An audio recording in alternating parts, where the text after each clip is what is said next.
Bupati Aceh Jaya T. Irfan TB menyerahkan bantuan sejumlah material pembangunan satu unit rumah kepada korban kebakaran di Desa Pango, Kecamatan Jaya, Rabu 2 Desember 2020.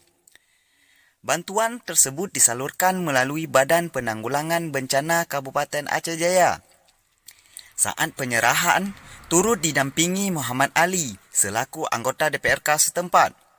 Kalak BPBK Aceh Jaya, Fajri SAG, Camat Kecamatan Jaya, Faizan, dan para aparatur desa setempat. Bantuan diserahkan berupa kayu dan seng, serta sejumlah alat kebutuhan pendukung pembuatan rumah. Sebelumnya, sehari sesudah kejadian kebakaran, Bupati Aceh Jaya T. Irfan TB telah menjenguk dan memberikan bantuan masa panik kepada korban.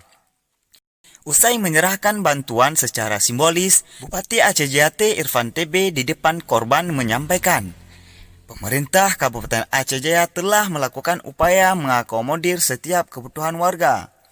Kebutuhan tersebut bukan hanya membentuk fisik, namun juga penanggulangan pemulihan trauma bagi korban.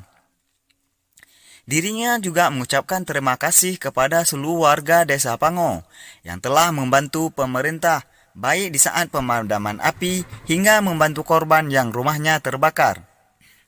Selain itu, Bupati Aceh Jaya T. Irfan TB juga menyampaikan penyerahan bantuan tersebut sebagai bentuk kepedulian pemerintah daerah kepada warga yang tertimpa musibah.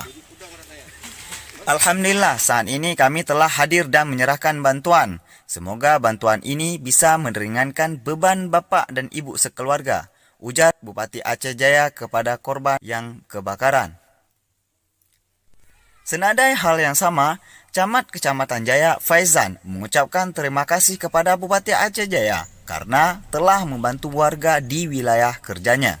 Terima kasih kami ucapkan kepada Bapak Bupati Aceh Jaya yang telah menyalurkan bantuan kepada mereka yang terkena musibah kebakaran beberapa waktu yang lalu di Desa Sango, Kecamatan Jaya, Kabupaten Aceh Jaya, sehingga bantuan tersebut dari Pak Bupati dapat berguna bagi mereka untuk membangun rumahnya, rumah layak huni, sehingga mereka dapat mencari rezeki sebagaimana mestinya dan dapat berguna bagi kebutuhan hidup dan tempat tinggal bagi mereka dan anak-anaknya, sehingga dapat hidup sebagaimana biasanya.